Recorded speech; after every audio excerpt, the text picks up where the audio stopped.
আসসালামু আলাইকুম। বাংলা আপডেট নিউজে আপনাদের স্বাগতম। আপনাদের সাথে আছি আমি নাসিরউদ্দিন শিকদার। পাবনায় মামুন হত্যা মামলার ৩ আসামি গ্রেপ্তার, হত্যায় ব্যবহৃত অস্ত্র উদ্ধার।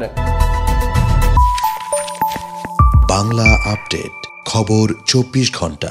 পাবনার ঈশ্বরদীতে রিকশা চালক মামুনকে গুলি করে হত্যা মামলার ৩ আসামিকে গ্রেপ্তার করেছে পুলিশ। উদ্ধার করা হয়েছে হত্যাকাণ্ডে ব্যবহৃত একটি পিস্তল ও ৩ রাউন্ড গুলি।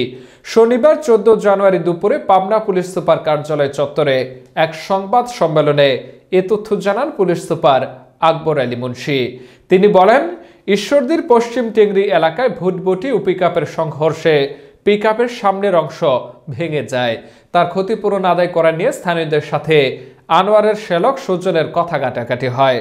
সুজন ফোনে তার দুলাভাই আনোয়ার উদ্দিনকে জানালে তিনি তার লোকজন নিয়ে ঘটনাস্থলে গিয়ে সংঘর্ষে জড়ায়।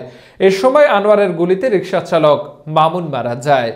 এ ঘটনায় মামলা দায়েরের পর পুলিশ তথ্য প্রযুক্তির সহায়তায় গত ৩ দিনে অভিযান চালিয়ে ঈশ্বরদীর আরামবাড়িয়া থেকে আনোয়ার, পাকশি থেকে ইব্রাহিম ও রাজশাহীর চারঘাট থেকে সাকিবকে গ্রেপ্তার করা হয়। উদ্ধার করা হয় হত্যায় ব্যবহৃত পিস্তল ও ৩ রাউন্ড গুলি। গ্রেপ্তারকৃত আনোয়ার এর বিরুদ্ধে ঈশ্বরদী থানায় চুরি, মাদক ও মারামারির ৪টি মামলা রয়েছে। এছাড়া গ্রেপ্তারকৃত ইব্রাহিম হত্যায় নিজের দোষ স্বীকার করে আদালতকে স্বীকারোক্তিমূলক জবানবন্দি দিয়েছে।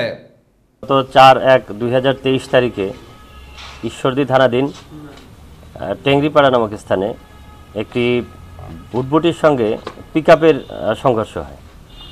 এই যে দুর্ঘটনা ঘটে, সেই দুর্ঘটনাকে কেন্দ্র করে পিকআপের সামনের গ্লাস ক্ষতিগ্রস্ত হয় এবং সেই পিকআপের গ্লাস যে ক্ষতিগ্রস্ত হলো সেটির টাকা দেওয়া অথবা না দেওয়াকে কেন্দ্র করে এই পিকআপে থাকা জনৈক যাত্রী সুজনের সঙ্গে কথা কাটাকাটি হয়।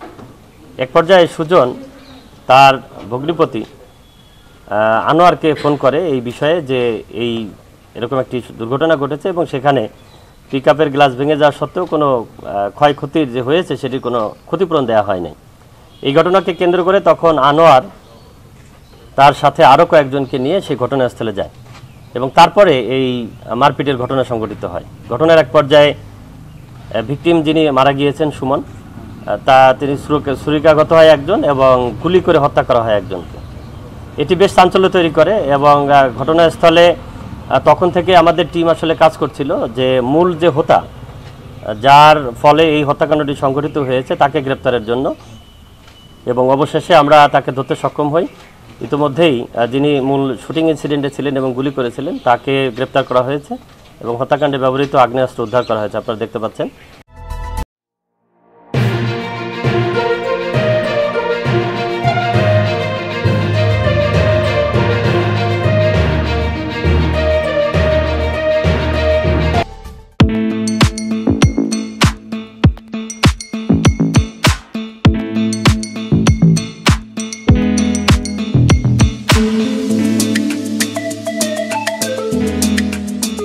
আপনারা দেখছেন বাংলা আপডেট, খবর ২৪ ঘন্টা।